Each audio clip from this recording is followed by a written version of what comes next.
मेरा नाम शिवानी है और मैं 25 साल की हूँ। मेरे दिल की धड़कन बहुत तेज़ धड़क रही थी। पता नहीं मुझे कैसे चैन आएगा। जो मैंने देखा था क्या वो सच था? क्या इसीलिए रोहन ने मुझे आज तक बेसमेंट में जाने नहीं दिया? अब क्या करूं? मैं तो किसी को बता भी नहीं सकती थी। खौफ और दहशत से मेरे चेहरे से हवाइयाँ उड़ रही थी। मैं वहाँ से जाने लगी। अगर रोहन ने मुझे देख लिया तो गजब हो जाएगा। सोचकर मैं अपने कमरे की तरफ भागी और कमरे में आकर मुझे अपनी बेबसी का एहसास होने लगा। किस्मत मुझे फिर उसी मोड़ पर लेकर आ गई थी जहाँ से निकलने के लिए मैंने कितने जतन किए थे। किस तरह मैंने रोहन का साथ पाया था, किस तरह उसका प्यार और विश्वास जीतने में कामयाब हुई थी। और आज वो सब देखकर मुझे सब खत्म होता नज़र आ रहा था। ये 3 साल पहले की बात है जब मैं अपने ज़िंदगी से निराश हो चुकी थी और कई बार मैंने अपनी जान लेने की कोशिश भी की थी। लेकिन फिर वही ख्याल आ जाता कि ये दुनिया तो तूफ़ानी है, मुझे भगवान को भी मुँह दिखाना है। इसलिए मैं सब कुछ बर्दाश्त करती रही। मैं करोड़पति बाप की बेटी थी और जो चाहती हासिल कर सकती थी। मुझे किसी चीज़ की कोई कमी नहीं थी। हर वक्त नौकर चाकर मेरे आगे पीछे रहा करते थे। हर साल पापा न्यू मॉडल की कार मुझे गिफ्ट किया करते थे। मेरा वार्डरोब दुनिया भर के महंगे और ब्रांडेड कपड़ों और चीज़ों से भरा पड़ा था। इनको एक बार पहनने के बाद मैंने इन्हें छूकर भी नहीं देखा था। लेकिन फिर भी मैं खुश नहीं रह पाती कि मेरी सबसे अच्छी सहेली पूजा मुझसे कुछ कहा करती थी कि शिवानी, तुम बहुत बेकार हो। अगर इतनी दौलत मेरे पास होती तो मैं तो खुशी से मर जाती। उसकी बातें सुनकर मैं हंस दिया करती थी। तुम क्या जानो, खुशी पैसे से नहीं मिल सकती। लेकिन वो मेरी कोई बात समझने के लिए तैयार नहीं होती कि मैं अपने ज़िंदगी को एंजॉय नहीं कर सकती थी। मेरे चारों तरफ गार्ड्स मंडराते रहते। मैं यूनिवर्सिटी भी गार्ड्स के साथ ही जाती थी। यहाँ तक कि मेरी क्लास में भी एक गार्ड मौजूद रहता था जिसे मेरे पिताजी ने बहुत पैसे देकर परमिशन ली। कोई दोस्त भी मेरे करीब आने से पहले 1000 बार सोचता था। इसलिए इतनी दौलत होने के बावजूद भी मैं घुटन से भरी जिंदगी जी रही थी। एक दिन मेरी मुलाकात एक अजय नाम के लड़के से हुई जो कि बहुत ज़्यादा हैंडसम था। उसे देखकर मैं अपने पलके झुकाना भूल गई थी। जब वो मुस्कुराता था तो ऐसा लगता था कि हर तरफ फूल से खिल गए हों। जब बात करता तो खुशबू से बिखरने लगती। पहली नज़र में ही मैं उसे अपना दिल दे बैठी थी। उसकी आवाज़ का जादू मेरे अंदर नई उमंगें जगाने लगा। लेकिन मैं क्या करती, वो मेरी तरफ देखता तक नहीं था और ये बात मुझे बहुत परेशान कर रही थी। आज से पहले ऐसा नहीं हुआ था कि शिवानी को कोई इग्नोर कर सकता। मैं ना ही सिर्फ दौलतमंद थी बल्कि खूबसूरत भी बहुत थी। यूनिवर्सिटी का हर लड़का मुझ पर मरता था, लेकिन उनके अंदर इतनी हिम्मत नहीं थी कि मुझसे बात कर सके। शिवानी जब तक खुद किसी से बात नहीं करती थी तब तक कोई उसके करीब आने का सोच भी नहीं सकता था। लेकिन इस बार मामला बहुत अलग था। अजय को हासिल करना मेरा मकसद बन चुका था। उसकी मोहब्बत मेरी रूह तक उतर गई थी, लेकिन वो हमेशा मुझसे दूर दूर रहता था। एक दिन मौका पाकर मैंने उसे अपने घर पार्टी में इनवाइट कर लिया। वो हैरत से मुझे देखने लगा और कहने लगा कि मैं, शिवानी जी, मेरी तो आपसे इतनी बातचीत भी नहीं, तो आपने फिर मुझे कैसे अपनी पर्सनल पार्टी में इनवाइट किया? उसकी आवाज़ में थोड़ी रूडनेस भी थी, लेकिन मुझे हार नहीं माननी थी। तो मैंने उससे कहा कि आ जाएं। अगर आप नहीं आए तो मैं पार्टी कैंसिल कर दूंगी। मैंने मुस्कुराकर धमकी दी थी और वो भी पहली बार मुझे देखकर मुस्कुराया था। बोला कि मैं आ जाऊंगा। वो दिन मेरे लिए बहुत ख़ास था।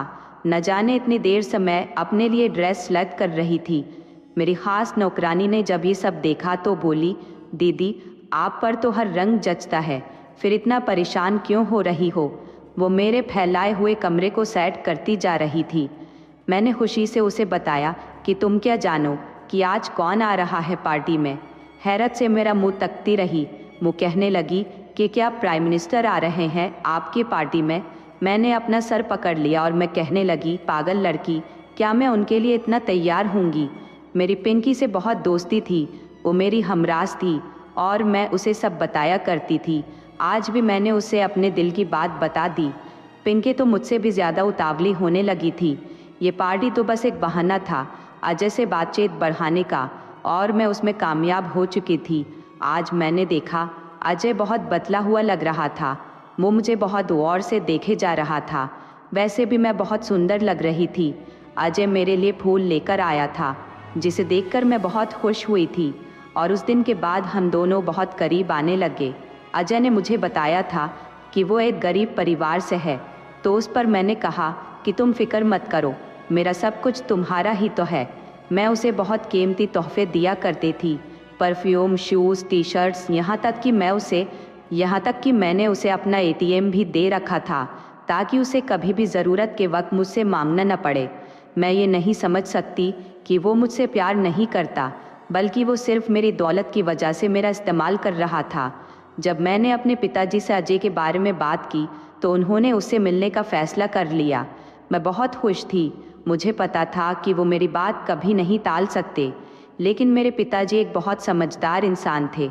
उन्होंने अजय के बारे में सब कुछ पता कर लिया था और जिस दिन उनकी मुलाकात थी उस दिन मैं बेसब्री से इंतज़ार कर रही थी। लेकिन पापा ने पिंकी से कहा कि शिवानी से कहो अपनी टीवी स्क्रीन ऑन कर ले। मैंने टीवी ऑन किया। वहाँ पापा और अजय की मीटिंग की वीडियो चल रही थी, जिसे देखकर मुझे अपने कानों पर यकीन ही नहीं आया, ना आंखों पर। वो अजय ही था, लेकिन उसके लहजे और उसके शब्द सब बदले हुए थे। पापा ने उससे पहला सवाल यही किया था कि क्या डिमांड है तुम्हारी। उनके सवाल सुनकर वह चौंका नहीं था, बल्कि खुश होकर कह रहा था कि मैं अपने डिमांड नहीं बता सकता सर, मेरे हाथ में तो जैकपॉट लगा हुआ है। वो बहुत आराम से बात कर रहा था।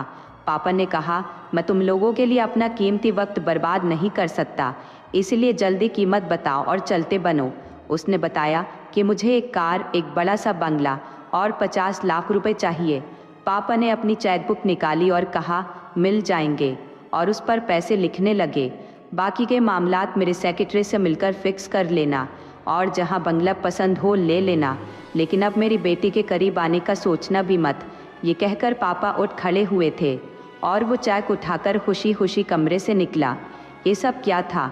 मुझे चक्कर आने लगे थे। पिंकी ने मुझे पकड़ लिया था।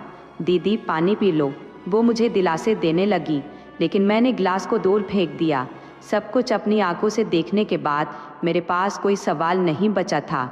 मैं पापा को कुछ कहती। पापा ने मुझे बताया था कि उन्होंने ये वीडियो इसीलिए बनवाई थी ताकि अजय इसके बाद भी कोई झूठ बोलकर मुझे अपने झांसे में न फंसा ले। बेटा, वो बाद में भी तुम्हें इस्तेमाल कर सकता था, ये कहकर कि तुम्हारे पापा ने मेरी इंसल्ट की वगैरह वगैरह, और इसी वजह से मैं तुम्हें सब दिखाना चाहता था।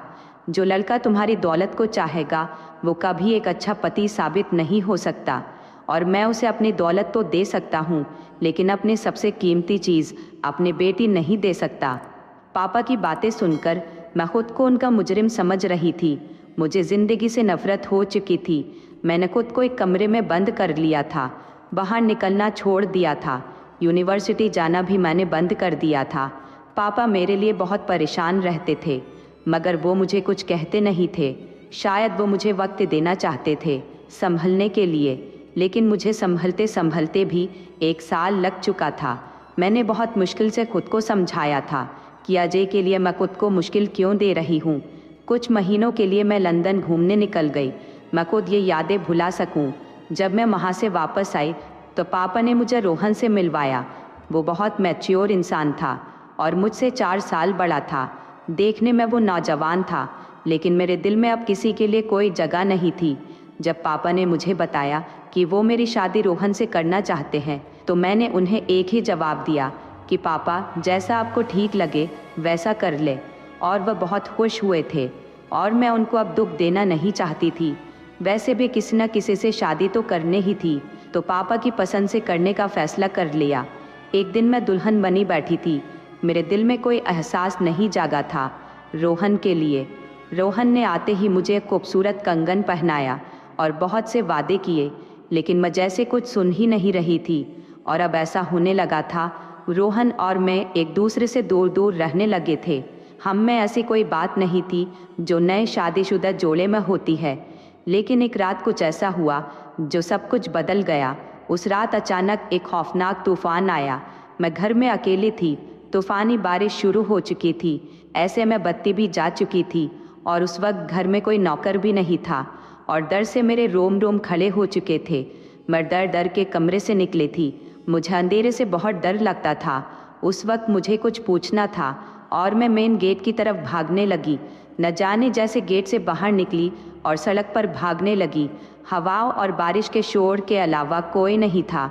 अचानक मैंने देखा कि कार की हेडलाइट मुझसे टकराई। उससे पहले कि मैं संभल पाती, कार मुझसे टकरा चुकी थी। मुझे होश आया तो मैं हॉस्पिटल के बेड पर थी। मेरा सर बहुत दर्द कर रहा था। मेरे सर पर पट्टी बंधी हुई थी। मुझे होश आता देखकर नर्स मेरे करीब आई और मुझसे पूछा, कैसी हैं आप? तो मैंने जल्दी से कहा, सिस्टर मैं कहाँ हूँ? उसी वक्त एक लड़का मुझे अंदर आता दिखाई दिया। उसने बताया कि मैं उसकी कार से टकरा गई थी और उसने पूछा कि अपने किसी रिश्तेदार का नंबर बता दे ताकि उनको इन्फॉर्म किया जाए। मैंने जल्दी से रोहन का नंबर दिया और मुझे खुद पर हैरत से होने लगी थी। मुझे रोहन का नंबर कैसे याद हो गया था? शायद आज तक उसका नंबर सेव नहीं किया था, तभी जब भी उसकी कॉल आती तो नंबर देखकर पहचान जाती थी। थोड़ी देर बाद रोहन परेशान सा कमरे में आया। उसके बाल माथे पर चिपके हुए थे। बारिश में भीगने की वजह से मुझे लेटा देखकर वो जल्दी से मेरे करीब आया। क्या हुआ शिवानी, कहाँ थी तुम और ये चोट कैसे लगी? वो मेरा हाथ पकड़कर मुझसे पूछने लगा। उसकी हालत देखकर मैं हैरान थी। पीछे से उस लड़के ने जवाब दिया, सर ये मेरी कार से टकरा गई थी। और रोहन ने गुस्से से उसका गिरेबान पकड़ लिया कि तुम जैसे लड़के अंधों की तरह ड्राइविंग करते हो। अगर मेरी पत्नी को कुछ हो जाता तो मैं तुम्हें जिंदा नहीं छोड़ता। रोहन बहुत गुस्से में था। बहुत मुश्किल से डॉक्टर ने उसे रोका। देखिए सर, आपकी पत्नी बिल्कुल ठीक है, बस हल्का सा जख्म है, आप इन्हें घर ले जा सकते हैं। आपकी बार रोहन मेरे करीब बैठा था और उसकी आंखों में जो एहसास था उसे देखकर मेरा पत्थर दिल पिघलने लगा। क्या मैं उसके लिए इतनी अहमियत रखती थी कि वो मेरी तकलीफ़ बर्दाश्त नहीं कर पा रहा था? मैंने रोहन से कहा कि मैं ठीक हूँ। रोहन और उस लड़के का भी कोई कसूर नहीं, मैं ही पागलों की तरह भागती हुई आ रही थी। उसने तो फिर भी कोशिश करके मेरी जान बचाई और फिर चोट मुझे सड़क पर गिरने की वजह से लगी थी। मेरी बात सुनकर रोहन ज़रा से मुस्कुरा दिए। कुछ ही देर में हम घर वापस आ चुके थे। उस रात मुझे पता चला कि शादी के बंधन में कितनी ताकत होती है।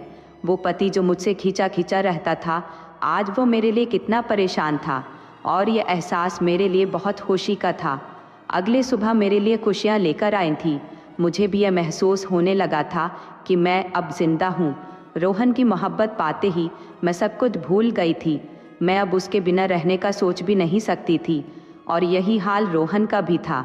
एक दिन मैंने उससे पूछ लिया कि आखिर क्या वजह थी जो तुम मुझसे दूर दूर रहते थे? तो वो बहुत आराम से बोला, शिवानी तुम अगर चाहती हो कि हमारे ज़िंदगी में कभी कोई दुख ना आए तो दोबारा ये सवाल मत करना। और उस दिन के बाद मैंने सारे सवाल का गला घोट दिया। मैं अपनी खुशहाल ज़िंदगी में कोई भी परेशानी नहीं लाना चाहती थी, लेकिन ये मेरी भूल थी। हम दोनों एक दूसरे के साथ बहुत खुश थे। रोहन मुझ पर जान छिड़कने लगे थे, लेकिन कुछ रातों से महसूस कर रही थी कि वो आधी रात को कमरे से बाहर जाने लगते थे। एक बार मैंने पूछ लिया तो कहने लगे, मेरी जान मैं ज़रा ताज़ी हवा लेने जाता हूँ।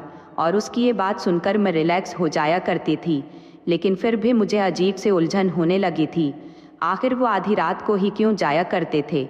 वो मेरे साथ भी तो जा सकते थे। एक रात उन्हें लगा कि मैं सो चुकी हूँ और जैसे ही उन्हें लगा कि मैं सो चुकी हूँ तो वो हल्के से उठे और बाहर जाने लगे। तो कुछ देर बाद मैं भी दबे पाँव उसके पीछे निकली। मैंने देखा कि वो घर की पिछली तरफ जो बेसमेंट था उस तरफ जाने लगे थे। मुझे अजीब लगा कि वो तो हवा खाने जाते थे, तो बेसमेंट में हवा का क्या काम?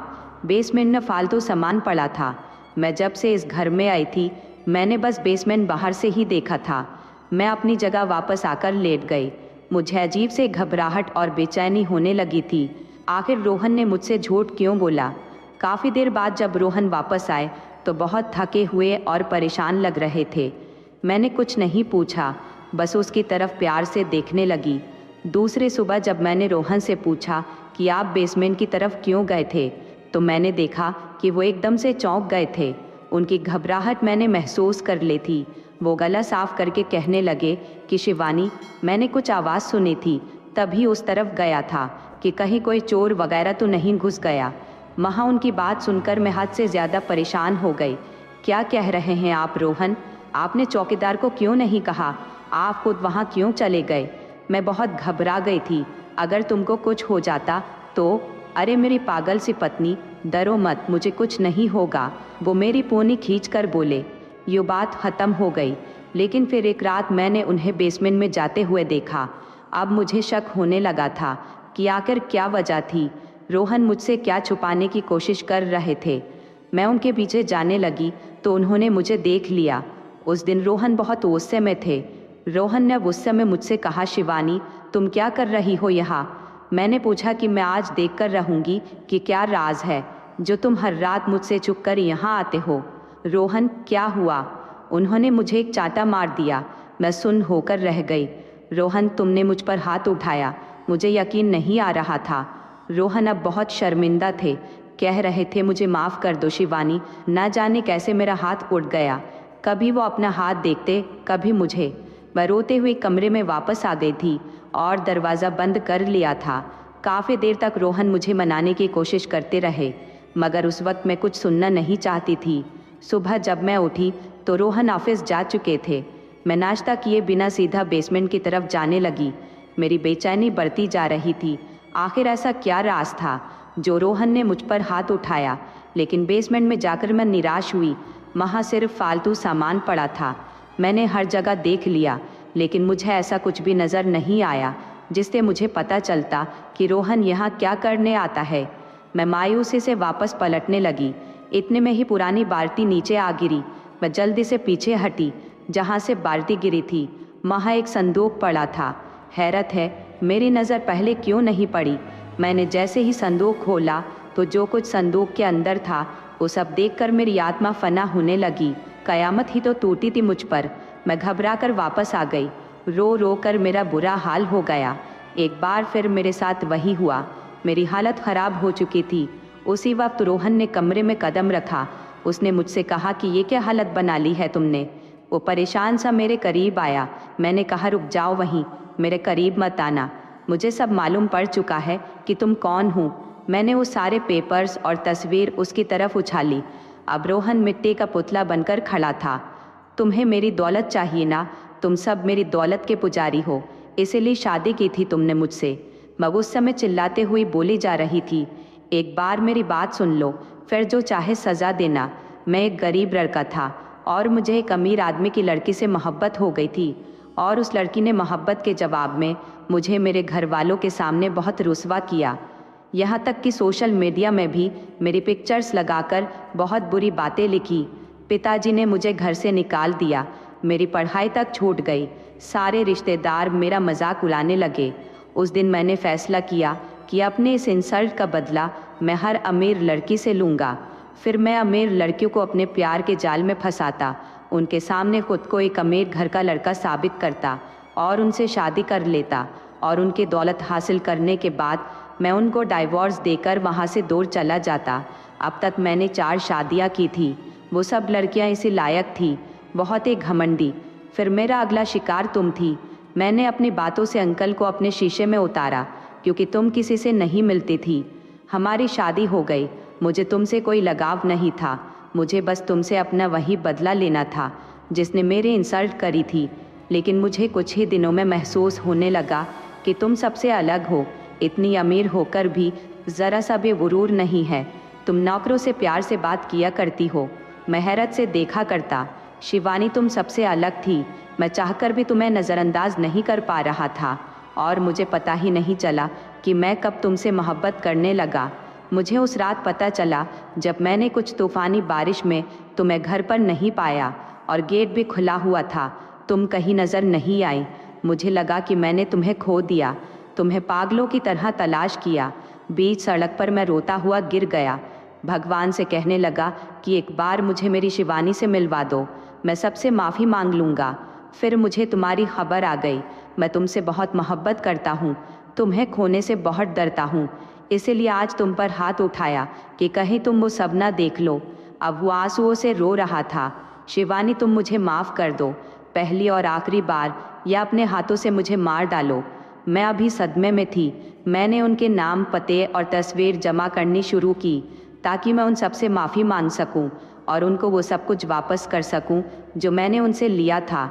बस इसीलिए मैं हर रात बेसमेंट में बैठकर अपने लैपटॉप से उनसे बात करके उनका बैंक बैलेंस उनको वापस करता था और सारी डिटेल बनाकर उन्हें भेजा करता। ये सब मैंने तुम्हारे लिए किया है ताकि तुम्हारे रोहन में कोई बुराई न रहे, मेरी सज़ा तुम्हें ना मिले। शिवानी, मैं मर जाऊंगा अगर तुम मुझसे दूर हुई तो। वो मेरे कदमों में गिर गया था। मैंने झटके से उसे दूर किया कि रोहन, मुझे तुम पर एतबार आ गया है। तुम्हारी जगह मेरे कदमों में नहीं बल्कि मेरे दिल में है। मैं भी उसके साथ नीचे बैठ गई। वो मुझे देखे जा रहा था। काफ़ी देर तक मुझसे माफ़ी मांगता रहा और मैंने कहा कि मेरी एक शर्त है। वो हैरत से पूछने लगा कि वो क्या तुमने उनके पैसे वापस कर दिए? हाँ शिवानी, मैंने सब कुछ वापस कर दिया। तो फिर तुमने उनकी पिक्चर्स क्यों संभाल कर रखी? मैंने गुस्से में कहा। तो रोहन अपनी हंसी दबाते हुए और उन तस्वीरों के टुकड़े टुकड़े कर रहा था और डस्टबिन में डाल दिए। और मैं खिलखिलाती हुई हंसती रही।